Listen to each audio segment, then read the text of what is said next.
Halo Bray, kali ini ada 4 fakta yang ingin saya bahas. 1. Tahukah kamu, paus bungkuk menggunakan strategi berburu unik yang bernama bubble net feeding. Mereka akan menyelam di bawah mangsa dan bekerja sama mengeluarkan gelembung udara dalam pola melingkar. Gelembung ini menciptakan jaring visual yang memerangkap ikan. Setelah ikan terkumpul, paus-paus akan berenang ke permukaan secara serentak dengan mulut terbuka untuk menyantapnya. Teknik ini menunjukkan kecerdasan dan kerjasama tim yang luar biasa di dunia mamalia laut.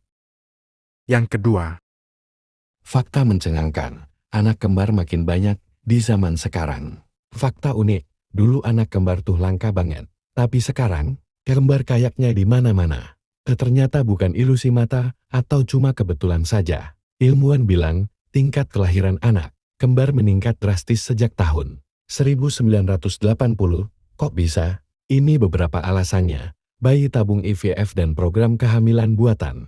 Banyak perempuan hamil di usia 30-40 tahun. Peluang kembar lebih tinggi. Gizi dan kesehatan makin baik. Jadi tubuh lebih siap melepaskan 2 sel telur. Jadi kalau kamu sering lihat anak kembar sekarang, itu bukan karena dunia copy paste, tapi karena kemajuan teknologi dan perubahan gaya hidup manusia. Bagaimana menurut kalian, Bray? yang ketiga. Halo Bray, siapa di antara kalian yang mengira awan itu ringan? Jika ada berarti kita sama. Ternyata awan bisa seberat 1 juta ton. Awan terlihat ringan dan melayang, tapi faktanya, berat satu awan bisa mencapai 1 juta ton. Menurut para ilmuwan, awan cumulus biasa mengandung sekitar 500.000 kg air atau lebih.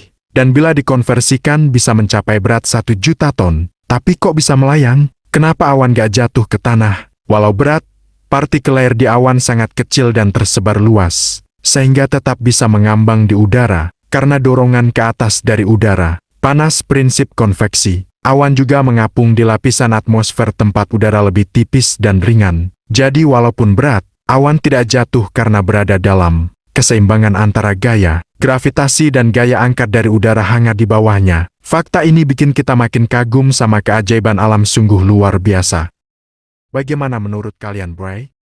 Yang keempat, apakah pernah terlintas di pikiran kalian, mengapa kita suka mendengarkan musik yang sedih? Faktanya adalah musik dapat membangkitkan emosi yang sesuai dengan perasaan kita dan membuat kita merasa tertentu. Musik yang bahagia membawa kita kegembiraan, kebahagiaan, atau bahkan tawa. Musik sedih, di sisi lain, membuat kita merasa sedih, kesepian, atau bahkan marah. Namun, banyak orang yang suka mendengarkan lagu sedih meskipun tidak mencerminkan perasaan atau situasi mereka. Teori di balik fenomena ini. Ada beberapa teori tentang fenomena ini. Salah satu teori yang paling awal dikemukakan oleh Aristoteles, yang menyebutkan bahwa menonton pertunjukan tragis memungkinkan penonton untuk mengalami emosi yang kuat dan kemudian melepaskannya. Teori ini dikenal sebagai katarsis.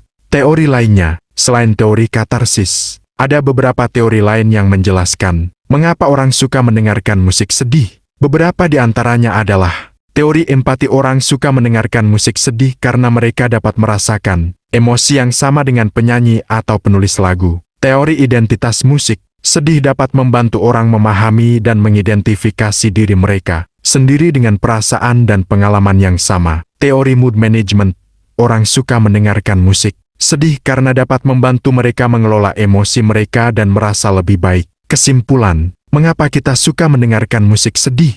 Jawabannya mungkin terletak pada kemampuan musik untuk membangkitkan emosi yang kuat dan memungkinkan kita untuk mengalami perasaan yang sama dengan penyanyi atau penulis lagu. Musik sedih juga dapat membantu kita memahami dan mengidentifikasi diri kita sendiri dengan perasaan dan pengalaman yang sama. Jadi, tidak heran jika banyak orang yang suka mendengarkan lagu sedih.